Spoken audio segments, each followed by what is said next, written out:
Qué gusto estar con ustedes el día de hoy. Realmente estoy muy contento de poder compartir un día más en esta hermosa serie del libro de Romanos.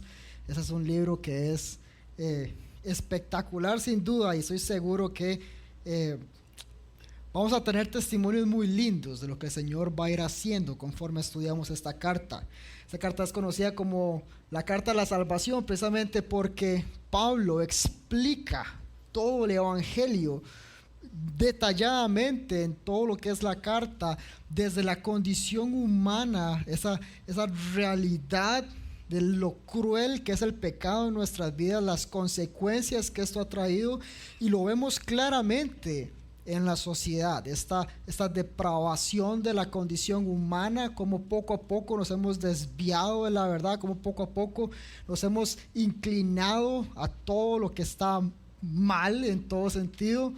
Vemos también muy claramente cómo Pablo lo describe en los primeros 3 capítulos. Justamente la semana pasada terminamos esa porción en donde vemos frases duras y frases que nos hacen reflexionar sin duda, donde Pablo nos dice: ustedes no tienen excusa porque ustedes juzgan a los que hacen tales cosas, igual las practican. También vemos las consecuencias, como el Señor dice que Él ha entregado entonces a la humanidad justamente a sus propios deseos.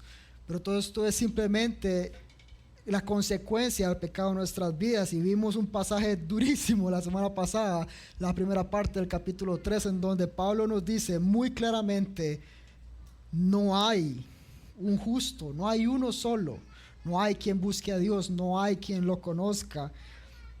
Y nos habla entonces también del objetivo de la ley, que es simplemente mostrarnos esta necesidad que tenemos de un Salvador. Se dice que la carta de Romanos ha estado detrás de los grandes avivamientos de la iglesia, y por eso creo que es hermoso que podamos estarla estudiando nosotros. Incluso vemos ejemplos de grandes personajes de la iglesia, como Agustín de Hipona. Este es un gran teólogo de los años 300 más o menos, en donde la tradición lo que nos cuenta es que él estaba totalmente entregado a las pasiones y era una vida desenfrenada. Sin embargo, llega un punto donde él empieza a sentirse atraído por las enseñanzas del cristianismo. Sin embargo, estas le generaban gran conflicto, porque su vida era totalmente contraria a lo que la Biblia enseñaba. Sin embargo, dice que un día en medio de su lucha, él sale al patio, se pone debajo de un árbol y empieza ahí a meditar. Y ahí justamente habían unos niños jugando, y ellos estaban cantando una frase interesante que es toleleje, que significa toma y lee. Dice la historia que él se levanta, se va a su casa, agarra una Biblia y al azar abre Romanos capítulo 13, del 13 al 14, que dice: andemos decentemente como el día, no en orgías ni borracheras, no en promiscuidad sexual ni lujurias, no en pleitos y envidias. Antes bien, vístanse del Señor Jesucristo y no piensen en proveer para las lujurias de la carne. Este pasaje habla directo al corazón de Agustín, transforma su vida y después empieza una vida de servicio al Señor. Y es interesante porque los escritos de Agustín también influyen más adelante en otra persona, que es otro de los ejemplos, que es Martín Lutero. Martín Lutero sabemos que era un sacerdote católico en ese momento, y que viene una transformación total de su vida cuando él encuentra Romanos 1:17, la famosa frase de que el justo por la fe vivirá. Y él narra en una de sus biografías, está documentado, que conforme él estudiaba esta carta llegó a entender más de qué trata este evangelio. Dice que él decía: finalmente, meditando día y noche por la misericordia de Dios, comencé a entender que la justicia de Dios es aquella a través de la cual el justo vive como un regalo de Dios por fe. Con eso yo me sentí como si hubiese nacido de nuevo por completo y hubiese entrado al paraíso mismo a través de las puertas que se habían abierto ampliamente. La carta a Romanos es la que hace, o por la que Dios habla al corazón de Lutero, y hoy nosotros vivimos la consecuencia justamente de que él haya entendido el evangelio. Toda la reforma protestante se dio a raíz de estos versos. Y él incluso escribe un comentario bíblico sobre la carta a Romanos, que más adelante en 1738 un predicador empezó a leer esta introducción sin saber que ahí estaba el famosísimo Juan Wesley, fundador de las iglesias metodistas. Y dice que Juan Wesley estaba ahí sentado escuchando al predicador leyendo la introducción de este comentario bíblico de Romanos. Y más adelante él cuenta que cuando él escuchó eso, dice, mientras él describía, hablando del predicador que está leyendo el prefacio, mientras él describía el cambio que Dios obra en el corazón a través de la fe en Jesucristo, pude sentir una extraña calidez en mi propio corazón. Sentí que confiaba en Cristo y en Cristo solamente para mi salvación. Me fue otorgada la seguridad de que Él se había llevado mis pecados, que me había salvado de la ley y del pecado y de la muerte. Entonces, tenemos ejemplos chivísimas de personas que han sido transformadas al estudiar esta carta. Así que yo tengo una amplia expectativa, una enorme expectativa de lo que el Señor va a hacer acá en Semilla conforme seguimos estudiando la carta de Romanos. Si tratáramos de dividirla en partes sencillas, viene esta introducción, el diagnóstico de la condición humana, viene un desarrollo de lo que es la salvación por medio de la fe en Cristo Jesús, y después viene una puesta en práctica en los últimos capítulos. Hoy empezamos justamente estas buenas noticias, la parte bonita, dijo James la semana pasada, donde Pablo describe la obra de Cristo y cómo podemos ser salvos a través de la fe en Él. Hoy comenzamos entonces esta explicación que algunos han descrito como el corazón de la carta a Romanos, e incluso algunos han dicho que es de los pasajes más importantes de la Biblia. Así que, ¿qué les parece si antes de iniciar tomamos unos minutos para orar y que el Señor nos guíe en este tiempo? Señor, gracias porque has sido muy bueno con nosotros. Nos has mostrado tu gracia y tu favor. Y hoy venimos acá humildemente buscando aprender más de ti, conocer más de ti. Prepara nuestros corazones y permite que yo sea simplemente un instrumento de lo que quieres hablar hoy a nuestros corazones. Vamos en el nombre que sobre todo nombre de Cristo Jesús. Amén. Esta carta entonces, o esta enseñanza de hoy, le he puesto como título el corazón del Evangelio, y me gustaría que iniciemos leyendo el pasaje completo. Vamos a estar en Romanos 3 del 21 al 31, y yo leo desde la versión Nueva Biblia de las Américas. Y antes de empezar me gustaría que prestemos especial atención a dos palabras: fe y justificación, o cualquiera de sus variables, y tratemos de poner atención a ver cuántas veces se ven estas palabras en el pasaje. Dice entonces Romanos 3 del 21 al 31: pero ahora, aparte de la ley, la justicia de Dios ha sido manifestada, confirmada por la ley y los profetas.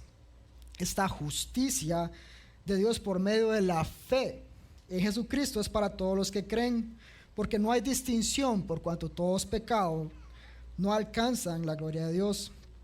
Todos son justificados gratuitamente por su gracia, por medio de la redención que es en Cristo Jesús, a quien Dios exhibió públicamente como propiciación por su sangre a través de la fe, como demostración de su justicia, porque en su tolerancia Dios pasó por alto los pecados cometidos anteriormente, para demostrar en este tiempo su justicia, a fin de que Él sea justo y sea el que justifica al que tiene fe en Jesús. ¿Dónde está pues la jactancia? ¿Queda excluida? ¿Por cuál ley? ¿La de las obras? No, sino por la ley de la fe. Porque concluimos que el hombre es justificado por la fe, aparte de las obras de la ley. ¿O es Dios el Dios de los judíos solamente? ¿No es también el Dios de los gentiles? Sí, también de los gentiles. Porque en verdad Dios es uno, el cual justificará en virtud de la fe a los circuncisos y por medio de la fe a los incircuncisos. ¿Anulamos entonces la ley por medio de la fe? De ningún modo. Al contrario, confirmamos la ley. Entonces, pasaje increíble. Vemos 9 veces en este pasaje se repite la palabra justificación o alguna de sus variables, y adicionalmente se ven 8 veces la palabra fe. Esto sin duda nos muestra que estos son 2 conceptos importantísimos que tenemos que ver el día de hoy, y que estos 2 conceptos incluso están relacionados entre ellos. Así que voy a tratar de dividir el pasaje en 4 porciones y vamos a ir viéndolo poco a poco en esta mañana. Entonces, iniciamos con la parte 1 del pasaje. Romanos 3:21 dice la justificación que es manifestada y confirmada en el Antiguo Testamento. Romanos 3:21 dice, pero ahora aparte de la ley, la justicia de Dios ha sido manifestada, confirmada por la ley y los profetas. Esta justicia de Dios por medio de la fe en Jesucristo es para todos los que creen, porque no hay distinción, por cuanto todos pecaron, no alcanzan la gloria de Dios. Martin Lloyd Jones decía que tenemos que darle gracias a Dios precisamente por los peros que hay en la Biblia. En este pasaje iniciamos con este pero ahora, que lo que hace es contrastar 2 porciones importantes de lo que es la carta a los romanos. Este pero ahora nos pone un punto donde empezamos a ver un proceso nuevo en comparación con la realidad de la humanidad y del pecado, las consecuencias que el pecado tiene en nuestras vidas. Pablo lo que dice es, ok, todo esto es la base de lo que yo voy a empezar a hablar a partir de ahora. Entonces él dice, pero ahora, aparte de la ley, la justicia ha sido manifestada en Cristo. Y ahora, ¿qué es esta justicia? Porque muchas veces vemos este término y nos es un poco difícil de aplicar, tal vez. Cuando uno piensa en la justicia, es un término tan, casi que podríamos decir ambiguo, en el sentido que no es tangible, no hay forma en la que yo pueda ver, que yo pueda hacerme claro qué es justicia como tal. Y lo que vemos es que la justicia de Dios en este caso particular no implica únicamente lo que es la característica de justicia de Dios, sino que es más bien este carácter moral perfecto de Dios por el cual nosotros podemos ser salvos, que ha sido justamente manifestado en Cristo, que vino entonces a vivir una vida perfecta que va a ser imputada en nosotros, puesta en nosotros para poder ser santos delante de Dios. Esta justificación significa que se quita la acusación que tiene una persona. Entonces, más adelante lo vamos a ver con más detalle. Pero es importante que entonces lo que estamos viendo es que esta justificación, esta justicia de Dios, esta vida moral perfecta de Dios por la cual nosotros podemos ser salvos, fue confirmada y manifestada desde el Antiguo Testamento. A veces nos preguntamos cómo son salvos las personas del Antiguo Testamento antes de Cristo. Por la misma forma en la que nosotros somos salvos, por fe en Cristo. Es exactamente igual, la justificación es exactamente igual. ¿Por qué? Porque en el Antiguo Testamento ya había sido confirmado, ya había sido anunciado el Evangelio de Cristo Jesús. Vemos desde Génesis 3:15 cuando Dios le dice a Adán y Eva, claramente va a venir alguien que va a destruir la cabeza de Satanás. Pablo lo decía en su introducción a esta carta, donde dice, yo soy siervo de Cristo, llamado a ser apóstol, apartado para el Evangelio de Dios, el que Él ya había prometido por medio de sus profetas en las Sagradas Escrituras. Y si seguimos viendo algunos pasajes, nada más para que no me crean, que lo veamos todos juntos, podemos ver también Génesis 15, versículo 6, en donde Abraham creyó en el Señor y esto le fue reconocido por el Señor como justicia. Esto es justificación por fe. Esta es la definición justamente de esta justificación que recibe Abraham mismo al puro inicio de nuestras Biblias. Salmos 32, 1, 2 es una porción también de cómo vemos el Evangelio escrito en el Antiguo Testamento, donde dice: cuán bienaventurado es aquel cuya transgresión es perdonada. Sabiendo que Dios es justo, la única forma en la que alguien pueda ser perdonado es que alguien pague por ese precio. Y aquí el salmista nos dice que Dios va a perdonar a algunos, y él entiende esta parte. Dice: qué bendición recibe aquel que es perdonado, cuyo pecado es cubierto. ¿Cómo es cubierto? Por la sangre de Cristo.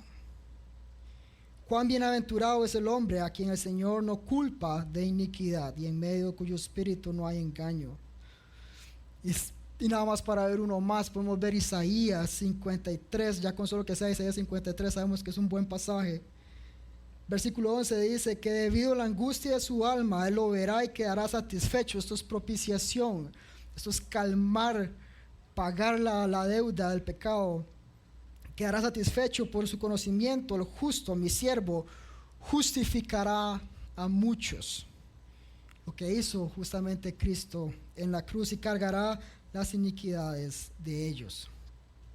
Entonces vemos en esta primera parte de Romanos 3 que la justicia fue manifestada y confirmada desde el Antiguo Testamento. No nos cabe duda que este fue el plan desde el puro inicio. Nunca hubo un plan B, nunca hubo una segunda opción.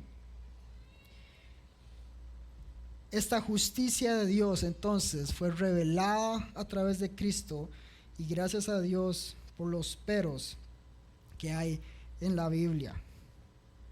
¿Qué les parece si seguimos leyendo la segunda parte? Dice: la justificación entonces por medio de Cristo. Vamos a ver un poco más qué significa esta parte. Dice el versículo 24: todos son justificados gratuitamente por su gracia, por medio de la redención en Cristo Jesús, a quien Dios exhibió públicamente como propiciación por su sangre a través de la fe, como demostración de su justicia, porque en su tolerancia Dios pasó por alto los pecados cometidos anteriormente, para demostrar en este tiempo su justicia, a fin de que Él sea justo y sea el que justifica al que tiene fe en Jesús. Aquí en estos primeros pasajes hay tres palabras que son clave, que me encantaría que podamos desarrollarlas así ampliamente, pero no tenemos tiempo. Sin embargo, sí me gustaría que podamos entender, porque de esta forma podemos conocer un poco más cómo funciona todo este asunto de la muerte de Jesucristo en la cruz. La primera de estas palabras es justificación. Dice que esta justificación es ser descargado de una acusación. Es un término realmente muy legal, en donde el juez determina que esta persona no va a ser entonces acusado más de esa falta. Es declarado entonces inocente. El término redención en grandes rasgos significa ser comprado para liberación. Ese es un pasaje, esa es una palabra bien interesante, porque eso ya no ocurre en nuestros tiempos, cuando lo vemos en el contexto de Jesús. En ese momento, si usted tenía una deuda y no podía pagarla, usted entraba en una relación de esclavitud, en la cual, para tratar de pagar su deuda, usted trabajaba para esa persona. Pero las familias tenían una oportunidad. Si la familia tenía cierto recurso, podía hacer un pago para redimir a este miembro de su familia y liberarlo de esta esclavitud de la cual vivía. E incluso había otra palabra que representaba justamente un pago mucho más alto de lo cual de la deuda que tenía esta persona, lo cual hacía que esta persona no podía volver a ser esclavo, porque el pago había sido ya dado. Entonces esta palabra propiciación es bien interesante, porque bajo este contexto es que vemos entonces la propiciación que hace Cristo por nosotros, que estábamos en la esclavitud del pecado y que ahora entonces hemos sido liberados para nunca más volver a esta esclavitud. Y la propiciación es un término que también se usaba mucho en esos tiempos. Acordémonos que cuando estamos hablando de todo lo que es el Imperio Romano, los griegos, había toda una infinidad de dioses, y esta palabra se usaba mucho para ese sacrificio que venía a aplacar la ira de un dios. Entonces, en este caso lo vemos como esta remoción de la ira de Dios por medio de una ofrenda, en el cual es la obra de Cristo en la cruz que llena entonces los requisitos de un Dios santo en contra del pecado, satisfaciendo los requisitos de la justicia de Dios y cancelando la culpa del hombre. Entonces vamos a ver un pequeño gráfico que para mí, yo soy muy visual y a mí me ayuda mucho para entender ciertos conceptos. Entonces vemos este triángulo donde en el centro tenemos la cruz de Cristo, que vino a ser ese medio por el cual todos estos conceptos se dan a cabo, en el cual la propiciación es algo que es directamente entre Jesús y Dios Padre. Su sacrificio en la cruz, siendo Él el Cordero perfecto, aplaca completamente la ira de Dios, y la consecuencia de la muerte que tenía nuestro pecado al pecar en contra de un Dios que es eternamente santo. Esto al mismo tiempo entonces permite que Jesucristo a través de su sangre nos compre a un precio altísimo, su sangre precisamente, para ser redimidos, libres de la esclavitud del pecado, para nunca más volver ahí. Y eso permite entonces que Dios Padre también pueda justificarnos, declararnos inocentes delante de su trono. Hay una frase bien interesante de un teólogo que se llama A.W. Pink en su libro de los atributos de Dios, justamente cuando él habla de la santidad de Dios, que dice que Dios a menudo perdona a los pecadores, pero nunca perdona al pecado. Y al pecador solo se le perdona por el hecho de que otro ha soportado su castigo. Y cita Hebreos 9:22, porque sin derramamiento de sangre no hay perdón. Y esto es muy cierto, en el sentido de que a veces nos gustaría como que Dios simplemente perdone todo y ya, pero se nos olvida que Él es justo. Y Él no puede simplemente olvidarse de las cosas porque sí, porque sería en contra de su justicia, sería en contra de su palabra, sería en contra de quien es Él. Y si Él perdona algo de una manera injusta, en contra de lo que ya Él ha dicho en su palabra, ¿cómo podríamos creerle a Él las demás cosas que nos dice la Biblia? Entonces, en medio de su carácter perfecto, justo, Él trae a Cristo, o Él mismo se hace hombre, vive esta vida perfecta en la tierra, que nos es imputada a nosotros por medio de la cruz de Cristo, para que nuestros pecados sean entonces pagados. Y de tal forma, como dice el pasaje, de esta manera, en este tiempo, su justicia es manifestada y demostrada a fin de que Él sea justo, pero también Él es quien nos justifica. Ese pasaje también es muy interesante porque hay otro concepto adicional que me llama la atención, y es que dice en el versículo 25 que en su tolerancia Dios pasó por alto los pecados cometidos anteriormente. Y ese pasaje me gusta porque a veces queremos ponernos en la posición de juez y a veces empezamos a decir, no sé, ¿cómo es posible que Dios permita tal cosa? ¿Cómo es posible que Dios, siendo un Dios bueno, ha permitido que haya tanta maldad? ¿Cómo es posible que tal persona me hizo y me deshizo y tantas cosas que pasan? Sin embargo, me llama la atención porque Él lo que dice es que Él en su tolerancia ha pasado por alto algunos de los pecados. También la Biblia nos dice que en su tiempo Él va a venir a juzgar a todos, sin excepción, y cada quien rendirá cuentas delante de Él. Pero esta parte me llama la atención porque a veces en nuestras luchas con las mismas consecuencias del pecado que hay en la sociedad debatimos estos temas. Y a veces yo me ponía a pensar, ¿qué pasaría si yo realmente le pido así? Hagamos un escenario en el que usted está delante del Señor y le dice, Señor, a partir de hoy no vas a permitir nada malo. Nada, sí, absolutamente nada malo en la tierra.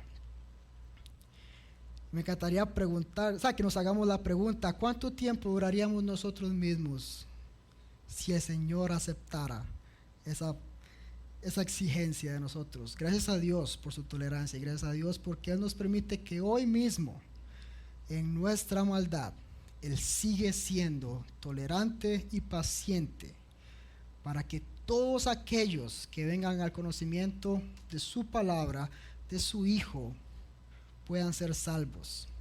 Pedro nos dice también que él no está tardando su promesa como algunos lo toman por tardanza, sino que Él es paciente, esperando y queriendo que todos vengan al arrepentimiento.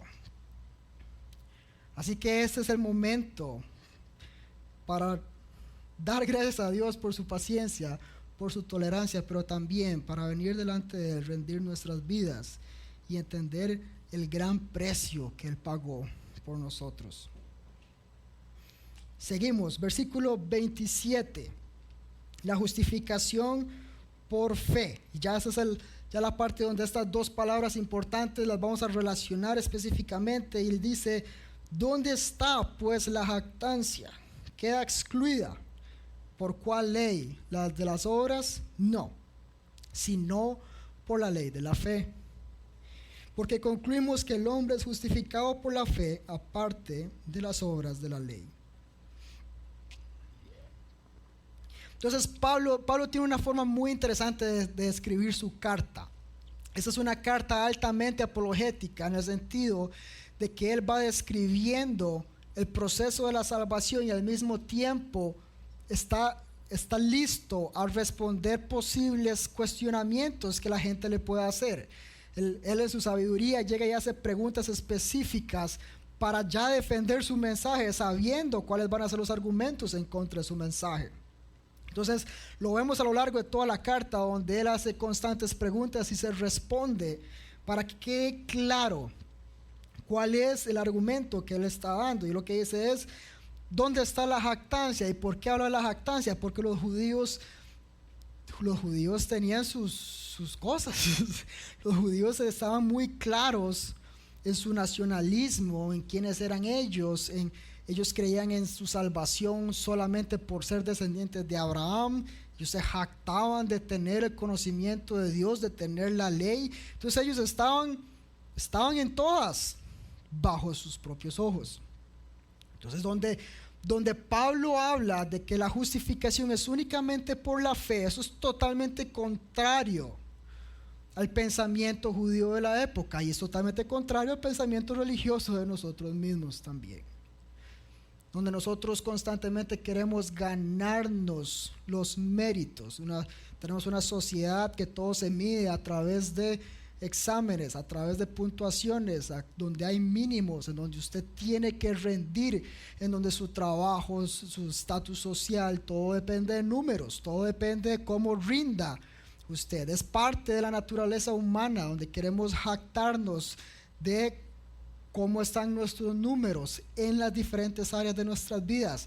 Es totalmente contrario a la naturaleza humana el que algo sea dado completamente por gracia.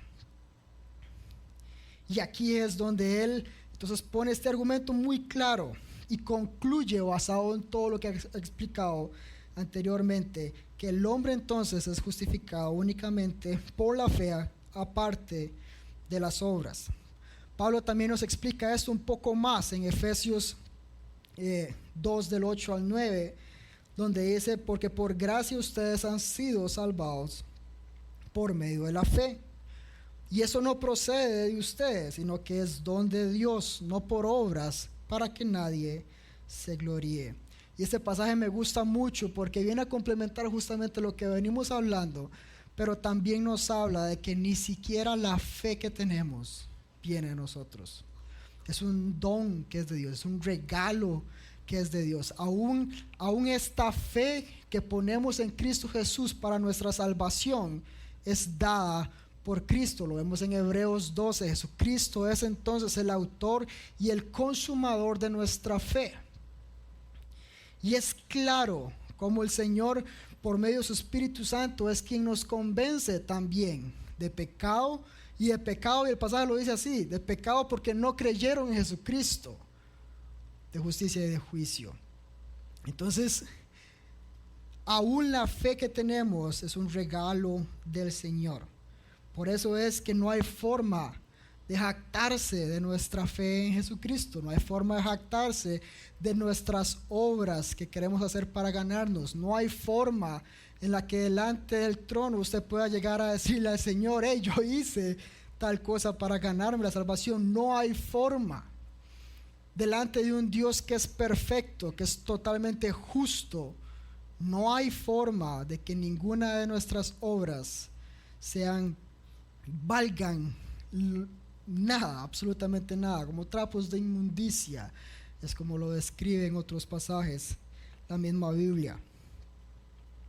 Gálatas 2:16 dice: sin embargo, sabiendo que el hombre no es justificado por las obras de la ley, sino mediante la fe en Cristo Jesús, también nosotros hemos creído en Cristo Jesús para que seamos justificados por la fe en Cristo, no por obras de la ley. Puesto que por las obras de la ley nadie será justificado. Este es otro pasaje que justamente nos describe todo este proceso.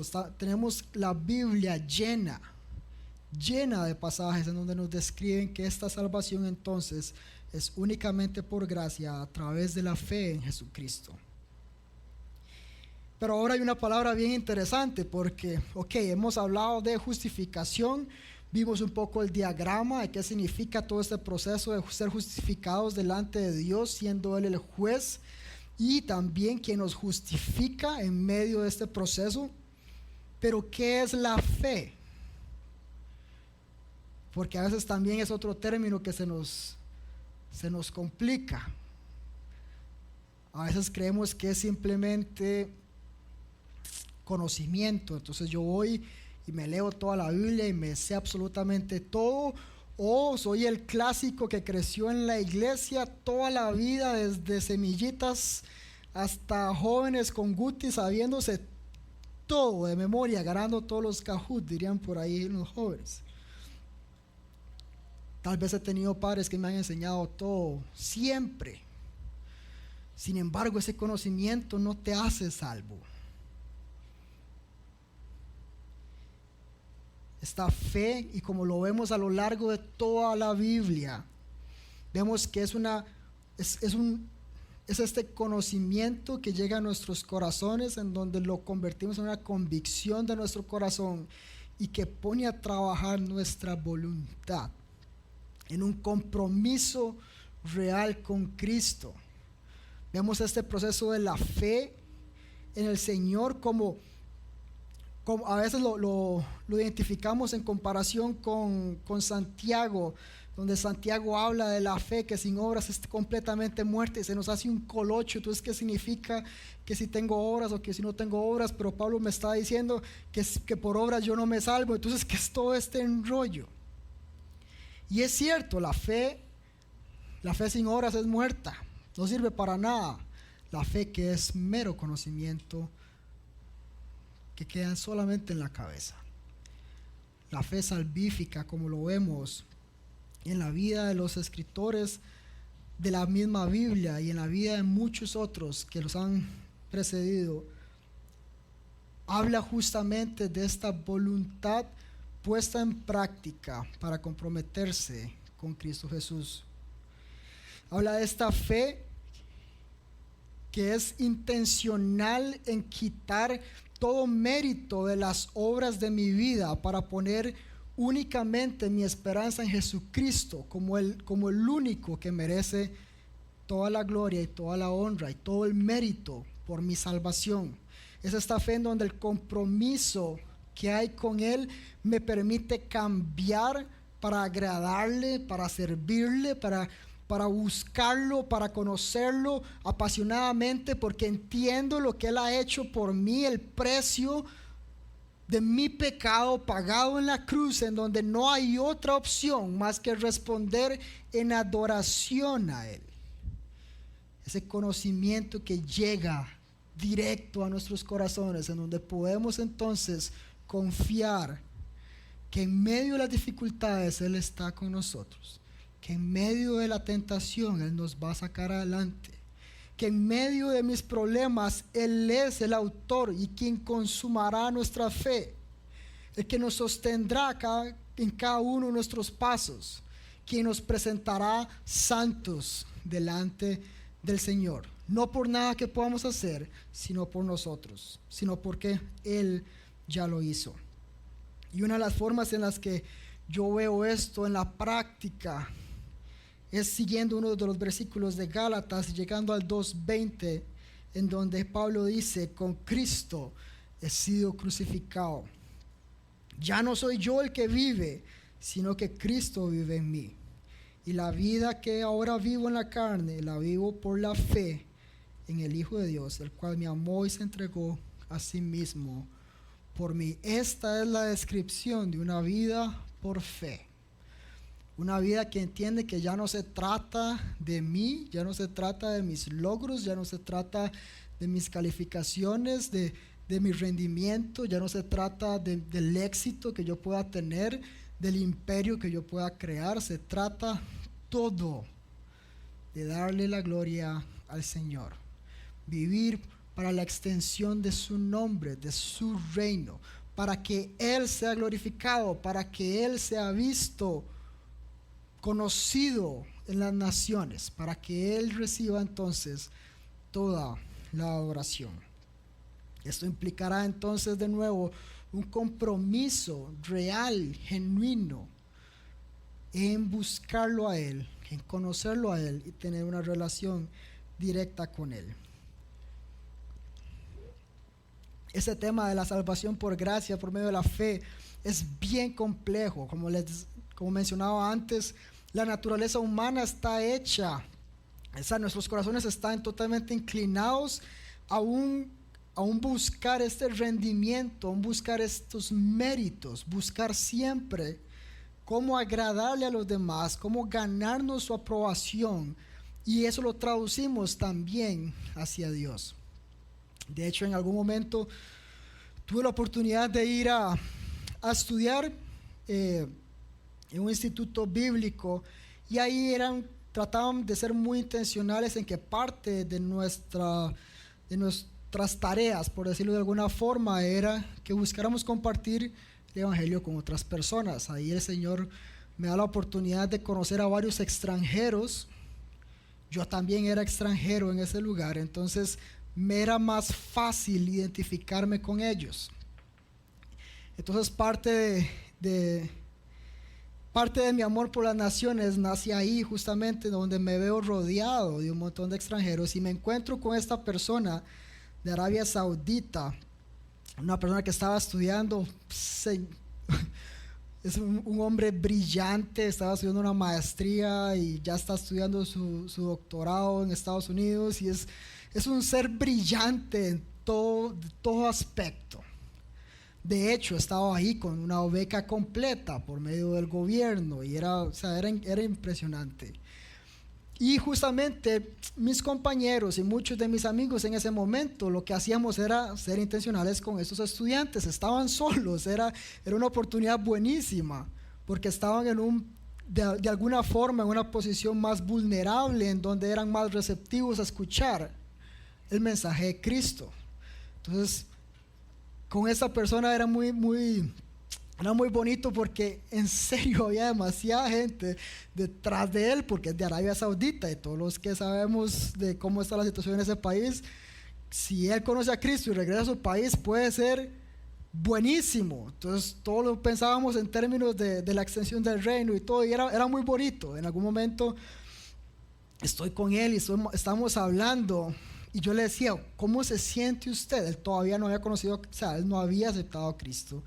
Él estaba feliz alrededor de nosotros porque lo queríamos muchísimo, pero él realmente no había rendido su vida a Cristo. Y yo en algún momento simplemente me siento con él y empiezo a conversar, y le digo: ¿cómo te sentís siendo extranjero en un país donde todo el mundo está detrás tuyo, para compartir y para hacerte sentir bien, pero al mismo tiempo para que conozcas de Cristo? ¿Cómo ha sido ese debate en tu corazón? Y él me decía: realmente estoy muy agradecido por ustedes, porque Soy extranjero, exactamente, estoy solo. Pero ustedes me han hecho sentir en casa. Sin embargo, hay algo que no entiendo y es la gracia. Y ustedes saben que nosotros somos buenísimos para venir a traer la resolución de todo. Entonces yo ya estaba listo para empezar a decirle de todo. Y él me dice, ya me lo han explicado muchísimas veces, pero yo simplemente no logro entender que yo no deba hacer nada para ganarme la salvación. En medio de una religión en donde todo está basado en las obras, estaba tan dentro de su corazón que aunque entendía el concepto, el conocimiento estaba listo, no había llegado a su corazón y no había llegado entonces a su voluntad tampoco. Pero mientras preparaba esto, pensaba en él y le pido al Señor realmente que abra sus ojos y que su corazón pueda realmente entender la belleza de la gracia del Señor, lo que Él ya hizo por cada uno de nosotros, en donde solo debemos creer en Él, que Él pagó por nosotros el precio del pecado y que podemos ser entonces partícipes de su familia, coherederos con Cristo, para vivir entonces una vida eterna con Él. Y mi oración también es que todos los que están acá, independientemente de su trasfondo, que pueda llegar también a la misma conclusión.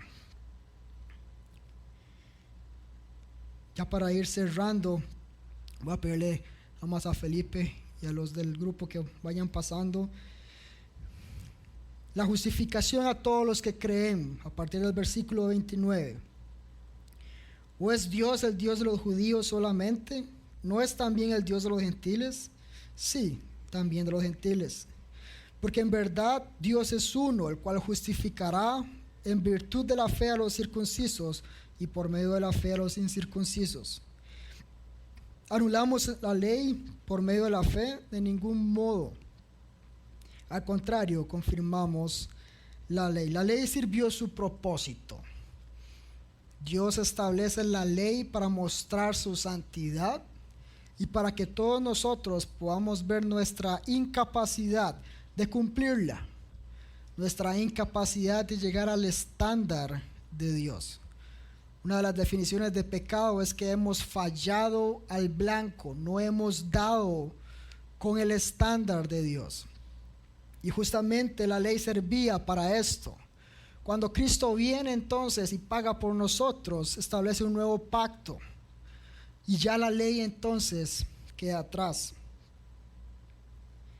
Pero esto es lo hermoso de este pasaje. Dios es Dios de los judíos y de los circuncisos también. Es decir, Dios es Dios de los religiosos y de los que nunca lo habían escuchado antes. Dios es Dios de todos. Es interesante cómo pasajes del capítulo 2 hablan de que Dios no hace acepción de personas, Dios no hace favoritismos, pero en ese pasaje está hablando del pecado. Está hablando de que todos estamos bajo la condenación del pecado, y en el 23 de este capítulo también nos dice que todos caímos de su gracia. Pero de la misma forma en la que todos caímos, todos tenemos también acceso por medio de la fe a la salvación en Cristo. Entonces este es el corazón del Evangelio. Que Dios, siendo Dios y justo desde el principio, desde el Antiguo Testamento, nos dio el mensaje de Cristo. Él tenía el plan listo para nosotros, en donde Cristo entonces vendría a pagar por nosotros el precio alto del pecado, en donde todo lo que teníamos que hacer nosotros, todo lo que tenemos que hacer nosotros es poner nuestra fe en Él directamente, porque esto está disponible para todos los que creen. ¿Qué les parece si tomamos un ratito para meditar en estas palabras del Señor que ha traído a nosotros en esta mañana, y respondemos también en adoración por lo que el Señor ha hecho